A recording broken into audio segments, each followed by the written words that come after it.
Welcome back ख़वातीनो हज़रात। अभी हम बात करने लगे हैं क्रिकेट के हवाले से। पाकिस्तान क्रिकेट टीम और न्यूजीलैंड के दरमियान पहला T20 मैच आज रावलपिंडी में खेला जाएगा। दोनों टीम्स के दरमियान मैच शाम 7 बजे शुरू होगा। बाबर आजम एक मरतबा फिर से नाजरीन एक मरतबा फिर से ग्रीन शर्ट्स की क़यादत करते हुए नजर आएंगे, लेकिन सवाल ये है कि प्लेइंग 11 में कौन कौन शामिल होगा और ये सीरीज पाकिस्तान क्रिकेट टीम के लिए इसकी क्या सिग्निफिकेंस है, कितनी इंपॉर्टेंट है, ये इस पर बात करने के लिए हमारे साथ इस वक्त कौन मौजूद है? मुनीब, आप बताएंगे। हमारे साथ मौजूद हैं जी हमाद सिद्दीकी साहब, सीनियर जर्नलिस्ट हैं और माशाल्लाह से क्रिकेटर भी रहे हैं। हमें बड़ी इनसे गुफ्तगू करके बहुत मज़ा आता है। आपको खुशामदीद कहते हैं मां साहब, good morning. Thank you very much, thank you. और हमें ज्वाइन किया जी हसनैन लियाकत से, जो कि इस वक्त स्काइप पे हमें ज्वाइन कर रहे हैं। हमारे स्पोर्ट्स एंकर हैं, एवीएन न्यूज़ के जर्नलिस्ट भी हैं, उन्हें भी खुशामदीद कहते हैं। गुड मॉर्निंग हसनैन, कैसे हैं आप? गुड मॉर्निंग मुनीब, कैसे आप? निम्रा कैसी हैं आप? अल्हम्दुलिल्लाह मैं ठीक आपको हूं। तो जेन्युइन गुड मॉर्निंग कहनी चाहिए, लगता है अभी मॉर्निंग हुई है आपकी। हालात इस तरह के। अरे नहीं, कोई बात देख के नहीं, अंदाजा हो रहा है हसनैन आपकी गुड मॉर्निंग कोई है। बात नहीं। वो इस हसनैन की सूरत हाल ऐसी है जैसे बंदा सहरी में नहीं उठता। अच्छा, इस वक्त हमारे साहब आपसे जो है आगाज करते हैं। जिस तरीके से निम्रा ने कहा बाबर आजम वापस आ गए इन रिटर्न। पहले बहुत सारी तनकीद होती थी बाबर आजम की परफॉर्मेंस के ऊपर कि जी छोटी टीमों के खिलाफ जो है बच्चा सेंचुरी मार के खुश हो जाता है, बड़ी टीमों के खिलाफ नहीं परफॉर्म कर पाते हैं, लेकिन वापस ले आई उन्हें। ऐसा क्यों हुआ? देखिए, आपकी बात से एग्रीड। बाबर आजम कह लें कि हल्की टीम के खिलाफ, अच्छी टीम्स के खिलाफ, मतलब आंसर इसका चाहिए, खाली क्रिटिसिज्म नहीं। हमारे पास क्या ऑप्शंस क्या है? लेट्स से हम कहते हैं बाबर आजम की जगह हमारे पास ऐसे और प्लेयर मौजूद हैं जो बाबर से अच्छा, जब आपके पास उसकी रिप्लेसमेंट नहीं मौजूद है। और बाबर आजम की कंसिस्टेंसी है, आप बाबर आजम की बैटिंग की देख लें तो 755 runs against New Zealand bilateral series जो है, तो Babar is the most run scorer for Pakistan. तो जब एक बंदा इतनी कंसिस्टेंसी से स्कोर कर रहा है तो खाली एक की जिम्मेदारी टीम 11 पे मुश्तमिल है। तो बाकी बैट्समैन की क्या रोल है, वो क्या कर रहे हैं? बाबर तो अपना रोल अदा कर देते हैं, मैच को डीप भी लेके चले जाते हैं। लेकिन T20 में देखें, आपको कुछ ऐसे प्लेयर चाहिए जो छोटी इनिंग लेकिन सिग्निफिकेंट इनिंग, इम्पैक्टफुल इनिंग खेलें, और वो मैच का नक्शा बदल देते हैं। किसी को हम कहते हैं बाबर और रिजवान जो है वो 67% ऑफ द इनिंग्स वो बॉल्स कंज्यूम कर लेते हैं, मान लिया। बाकी जो आते हैं उनके लिए आइडियल सिचुएशन है, कम बॉलें हैं, आप फेयरलेस क्रिकेट खेलें, खुल के खेलें, तो वो कर नहीं पा रहे। और हम क्रिटिसिज्म कर देते हैं बाबर आजम। लेट्स से बाबर और रिजवान शुरू में जल्दी आउट हो गए, क्या हमने कभी ऐसा देखा कि हम वो उनके जल्दी आउट होने के बाद बाकियों ने आके उनसे अच्छी परफॉर्मेंस दी? नहीं, पूरी टीम ही डिपेंड कर रही होती है। तो हमारे पास जो रिसोर्सेज हैं उनका बेस्ट पॉसिबल इस वक्त जो हम यूटिलाइजेशन कर रहे हैं। बाबर आजम के साथ देखो कुछ नई, आपने अभी हमने साइम अयूब को देख लिया और नए यंगस्टर्स जो आ रहे हैं टीम में, तो चलें एक एक्सपीरियंस कर रहे हैं। बाबर आजम नीचे हो जाएंगे, साइम अयूब ऊपर आ जाएंगे, रिजवान के साथ ओपन करें, शफल करने, फ्लेक्सिबल होना चाहिए आपको। आप ट्राई तो करके देखें। मैं तो इवन कहता हूँ कि आजम खान को, ऑल्दो कि आप सब लोगों ने उनकी वीडियोस देखी होंगी, वो काकुल में जो वो फिटनेस उन्होंने वो फेल कर दिया, लेकिन टीम में आ गए, वो आ गए। लेकिन उनका रोल क्या है? देखें, अगर अपने अंदाज की, वो जो कहते हैं मैं एक दिन में 100 छक्के लगाने की प्रैक्टिस करता हूँ, 5 छक्के लगा दें। 10 गेंदें, आपको 10 गेंदों की नहीं मिलती। नहीं, मेरे कहने का मकसद है कि जिनको 67% ऑफ द इनिंग्स के बाद अगर 33% किसी को मिल रही है, उस 33 में वो इम्पैक्टफुल, वो ये ना कहे कि मैंने आखिरी बॉल तक खेलना है, मुझे जो रोल दिया गया, मुझे जाके फेयरलेस क्रिकेट खेलनी है, मुझे बाउंड्रीज लगानी है, पावर हिटिंग करके दिखानी है। जो अब्दुल रज़ाक, क्या नाम ले दिया, शाहिद खान आफरीदी, मतलब उस किस्म की इनिंग कोई भी आकर अगर खेलेगा तो आपकी टीम, अगर 140 आपका टोटल नजर आ रहा है, वो 200 टच कर देगा। वो भी कभी कभार जाता था सर, वो भी मतलब यही है। ये चीज जो है हसनैन की पास लेके चलते हैं, जो रोल मिला है आजम खान को, क्या वो रोल जो है प्रॉपरली अदा कर पाएंगे? मतलब जो है 100 छक्के मारते दिन में प्रैक्टिस। देखिए, आजम खान से पहले ना मैं एक पॉइंट पे बात करना चाहता हूँ, जहाँ पे बात की हमाद भाई ने कि बाबर आजम और इरफान जब भी फेल होते हैं तो दूसरे क्या करते हैं। आप अगर हिस्ट्री निकाल के देख लें पिछले 3-4 साल की, जब से बाबर और रिजवान ओपनिंग कर रहे हैं, तो ये तकरीबन 15-16 ओवर तो खुद खेल जाते हैं, ठीक है। उसके बाद लोअर मिडिल ऑर्डर है, उसको 5 ओवर्स मिलते हैं, या फिर जो बिल्कुल उनसे भी पीछे आते हैं उनको 5 ओवर्स मिलते हैं। उन्होंने 5 ओवर्स में क्या करना, और बेशतर मैचेस यही दोनों जितवा जाते हैं। मसला ये है कि बाबर और रिजवान अगर थोड़ा सा एक्सप्लोसिव प्लेयर्स होते जो कि छक्के चौके लगाते, और एक आध प्लेयर जो है वो 6-7वें ओवर में आउट हो जाता, एक चौथे ओवर में आउट हो जाता, रन पाकिस्तान के 70-80 होते, तो उसके बाद हमें पता चलता कि हमारे मिडिल ऑर्डर की क्या स्ट्रेंथ्स हैं, हमारे लोअर ऑर्डर की क्या स्ट्रेंथ्स हैं, ठीक है। वो ऊपर से टुक टुक करके करके 15-16 ओवर में जाके ऐसी सिचुएशंस पे मैच छोड़ देते थे जहां पे जो है वो नए आने वाले बल्लेबाज के लिए वहां से सस्टेन करना बहुत मुश्किल हो जाता था। तो इस वजह से भी हमारा जो मिडिल ऑर्डर है और लोअर ऑर्डर है वो फेल हुआ। जहां तक आपने आजम खान की बात की कि वो अपना रोल अदा कर सकेंगे या नहीं कर सकेंगे, एज ऑफ नाउ मैं अभी बात कर रहा हूं, अभी तक आजम खान को या मुझे या किसी जर्नलिस्ट को ये नहीं पता कि आजम खान का क्या रोल होगा, ठीक है। अभी तक तो ये भी नहीं पता कि बाबर आजम का क्या रोल होगा, क्या वो ओपनिंग करेंगे या वन डाउन जाएंगे, रिजवान का क्या रोल होगा, उस्मान खान का क्या रोल होगा। देखिए रोल जो है वो डिफाइन करने होते हैं, वो सीरीज से पहले डिफाइन करने होते हैं और बहुत सारे अच्छे जो है वो आप जो है ना माहौल में डिफाइन करने होते हैं। हमारे यहाँ होता यह है कि कल अजहर महमूद साहब को सवाल हुआ कि क्या बाबर आजम और साइम अयूब ओपनिंग करेंगे, वो कहते थे कि हम तो बाबर आजम को रेस्ट देने की बात कर रहे हैं। अरे भाई फिर उनसे अगला सवाल ये तो बनता है कि बाबर आजम का नायब कौन होगा, अभी तक आपने नायब नहीं बनाया। सो यहाँ पे रोल की बात नहीं है, यहाँ पे क्या कहते होते कि जिसकी लाठी उसकी भैंस, या जो चल गया वो बस चल गया। ऐसे सीन्स हैं। रोल जो है वो किसी गोरी टीम में आप बात करें, किसी ऑस्ट्रेलिया में बात करें या इंग्लैंड में बात करें, वहां पे डिफाइन होते हैं, पाकिस्तान में कोई रोल डिफाइन नहीं होते। सही। अच्छा सर, प्लेइंग 11 में कौन है बोथ फॉर पाकिस्तान? देखिए न्यूजीलैंड तो depleted by the absence of the key players. 9 players उनके इंडिया में प्रीमियर लीग खेल रहे हैं, वो नहीं होंगे फर्स्ट चॉइस प्लेयर। और 2 जो और रह गए थे, एडम मिल और उनके साथ एक और, वो भी नहीं है। तो उनकी तकरीबन आपको कहेंगे उनके डोमेस्टिक सर्किट में जो प्लेयर परफॉर्म कर रहे थे उन्होंने उनको मौका दिया। और आप बिल्कुल सरप्राइज होंगे कि लास्ट टाइम जब न्यूजीलैंड यहाँ पे आई थी, ये माइकल ब्रेसवेल जो राइट आर्म ऑफ स्पिनर भी हैं, ऑलराउंडर भी हैं, ये मैच विनर हैं, ये ज़बरदस्त। इनके अलावा कोल मैकॉन्की हैं और बहुत सारे इनके पास ऐसे प्लेयर हैं जो मैच बदल सकते हैं। T20 के हिसाब से they are very well adept. हमें क्या करना है, हमें अब बहुत सारी लीग जिस वक्त दुनिया भर में हो रही है, पड़ोसी मुल्क में भी हो रही है। 287 T20 का हाईएस्ट टोटल स्कोर हुआ वहाँ पे 287। आप समझे अब ऐसी पिचेस बन रही हैं इतना पाकिस्तान ओडीआई में नहीं बनाता। अगर एक बॉलर 150 kph पे बॉल कर रहा है और उसको एक ओवर में 4 छक्के लग रहे हैं, तो आप तो समझे गली मोहल्ले की टेनिस बॉल क्रिकेट हो रही है। तो मतलब बैट्समैन के पास इतना एम्पल टाइम है, विकेट इतनी ट्रू है कि वो सी एंड हिट, उसका हैंड आई कोऑर्डिनेशन, उसकी आई, उसने बॉल को जितना जल्दी लेंथ को पिक कर लिया और टेनिस बॉल की तरह उसने कनेक्ट कर लिया। तो ये हो गई है। तो मैं थोड़ा सा चाहूंगा आईसीसी इस पे थोड़ा नजर रखे, थोड़ा अट्रैक्टिव क्रिकेट लेकर आए।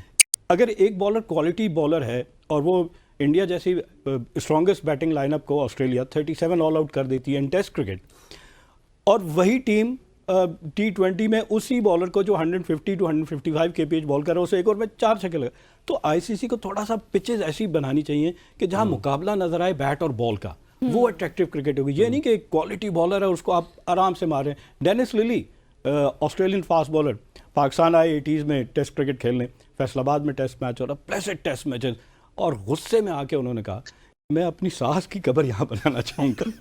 मतलब आप देखें ना, एक बॉलर जिसने मोर देन 355 उस वक्त उस ज़माने में हाईएस्ट विकेट टेकर, और उसको नज़र आ रहा है कि मेरे पास कोई मार्जिन नहीं है इस पिच पे, मैं ना करूं बॉल तो बेहतर। तो ऐसा नहीं होना चाहिए, इससे क्रिकेट अट्रैक्टिव नहीं होगी। आपको बैट्समैन खाली डोमिनेट करता बनाएगा, बॉलर तो सिर्फ वो स्केपगोट है। आप उसको कहें भाई जाओ ओवर करो और चौके छक्के। आप दोनों से ना, हसनैन और आपसे एक मेरा क्वेश्चन है, थोड़ा सा ऑफ टॉपिक है, लेकिन मैंने कहा जब भी मिलूंगा ये सवाल पूछूंगा क्योंकि बाबर आजम रीअपॉइंट हो गए हैं।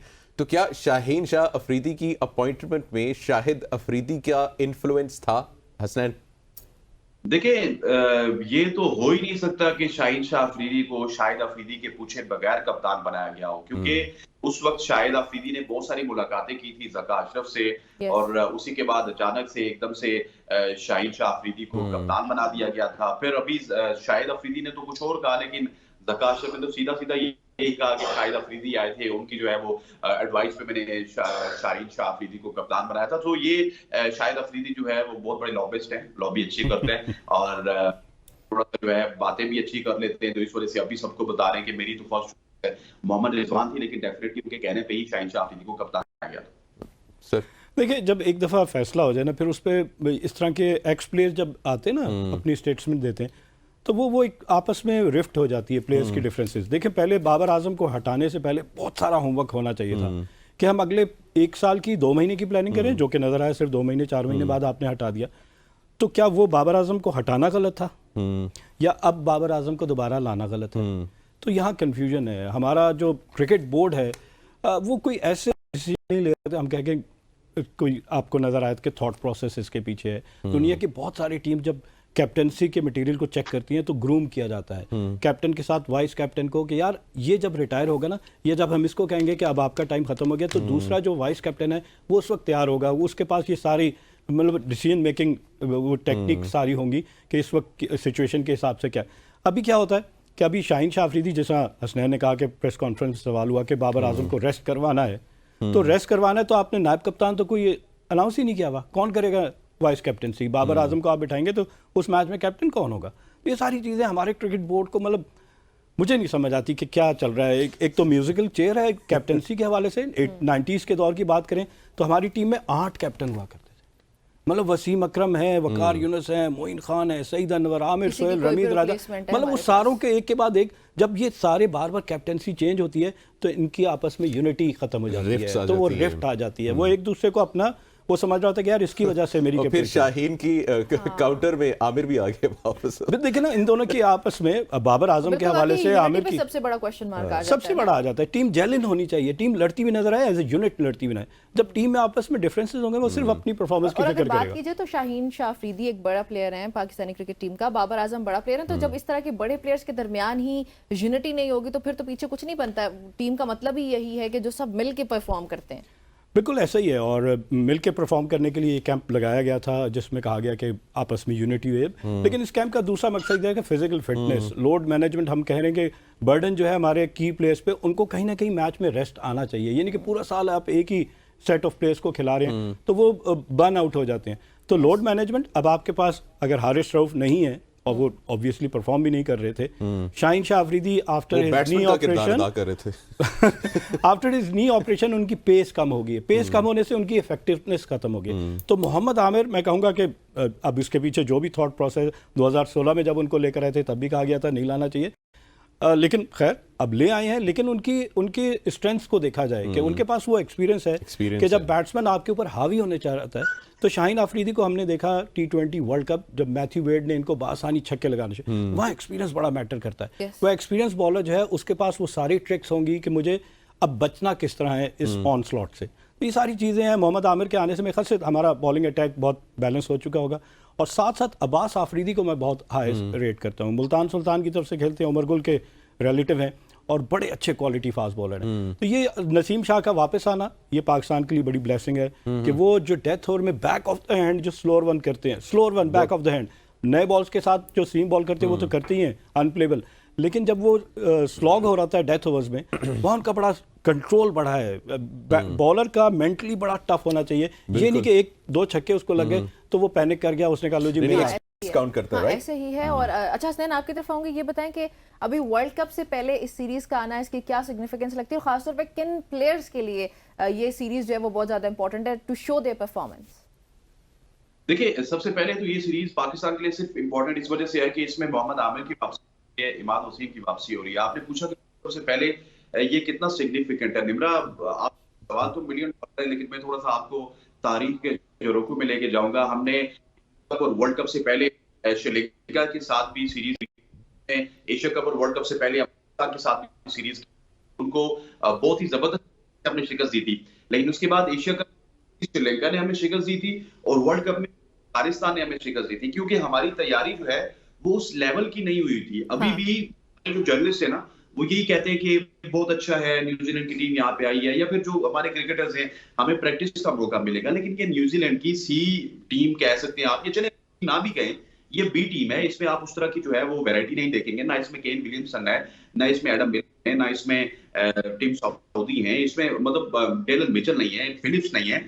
तो ये तो आधी से ज्यादा टीम न्यूजीलैंड की नहीं है। तो इसके खिलाफ खेल वर्ल्ड कप की क्या प्रिपरेशन करेंगे, फिर आगे आपने आयरलैंड की खेलना है, फिर उसके बाद आपकी एक तगड़ी सीरीज आ रही है इनके खिलाफ, और अगर खुदा न खास्ता वहां पे आप चौक कर जाते हैं तो उसके बाद आप वर्ल्ड कप में किस तरह जाएंगे। जैसा हम एशिया कप में चौक करके वर्ल्ड कप में हमारी परफॉर्मेंसेज आपके सामने हैं। सो हमें वर्ल्ड कप से पहले कम से कम कंपेटिटिव क्रिकेट तो खेलनी चाहिए। हमें ऐसी अपोजिशन के साथ क्रिकेट खेलनी चाहिए जो हमारे स्किल्स का पूरे तरीके से इम्तिहान तो लें। अब यहाँ पे सिर्फ एक ही सरप्राइज है न्यूजीलैंड के खिलाफ कि न्यूजीलैंड के जो अनसीन बॉलर्स हैं या अनसीन बैटर्स हैं, इसके अलावा कोई कंपटीशन नहीं है पाकिस्तान और न्यूजीलैंड एज ऑफ नाउ। अच्छा, ये बड़ी एक इम्पोर्टेंट बात है, बल्कि इससे मैं ये भी लिंक करूंगा हसनैन, और हमारी इस पे बहुत डिस्कशन हुई है कि T20 को अगर थोड़ा सा साइड पे रखें, ODI की बात की जाए तो पाकिस्तान की टीम बहुत कमज़ोर है, और मेरे ख्याल से हमारी कोई सीरीज़ नहीं है ODI की, मेरे ख्याल से काफ़ी लंबे टाइम के लिए। ऐसे ही हसनैन?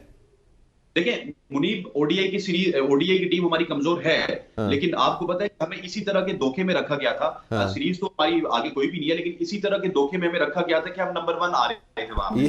सीरीज कभी हम बॉबी के साथ खेलते थे, कभी हम वेस्ट इंडीज के साथ खेलते थे, कभी हम बांग्लादेश के साथ खेलते थे, कभी हम श्रीलंका के साथ खेलते थे और अफगानिस्तान के साथ खेलते थे।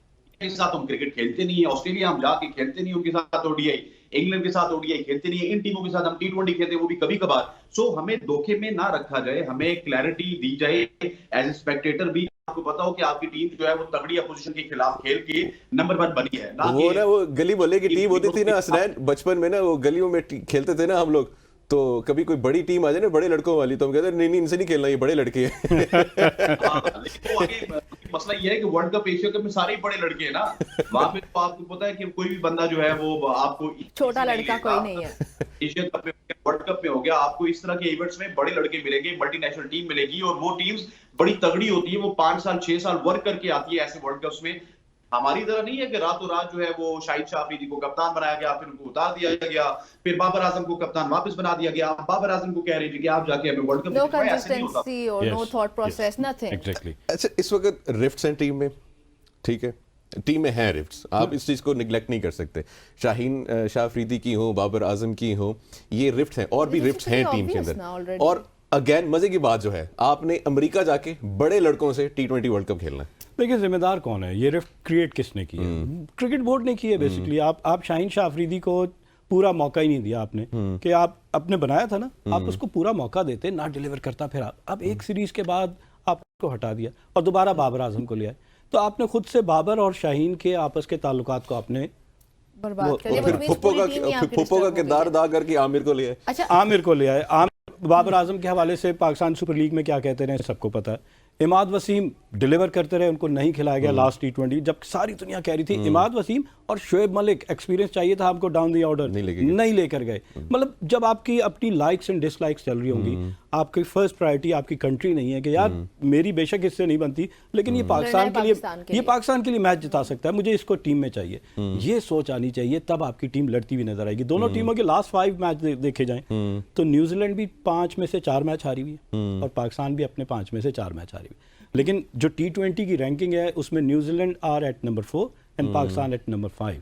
गोल्डन अपॉर्चुनिटी है पाकिस्तान की, भाई जो अभी हसनैन रैंकिंग की बात कर रहे थे, let's say Pakistan white wash करता है, home advantage considering the fact कि उनकी सी टीम आ है, तो हम 5 मैच जीते हैं, तो हम ये 5 मैच जीत के नंबर 2 पोजीशन भी हासिल कर सकते हैं। ये एक सुनहरी मौका है बाबर आजम के लिए कि अपनी कैप्टेंसी दोबारा जब उनको मिल रही है तो उसको हाई नोट पे स्टार्ट करें, और फिर उसके बाद आयरलैंड एक और हल्की टीम है, देन इंग्लैंड की टीम, तो पाकिस्तान अच्छा खेल सकता है अगर स्टार्ट अच्छा ले ले इस सीरीज से। ठीक। अच्छा हसनैन, इसी पे आपका भी कमेंट चाहिए होगा, 30 सेकंड्स हमारे पास।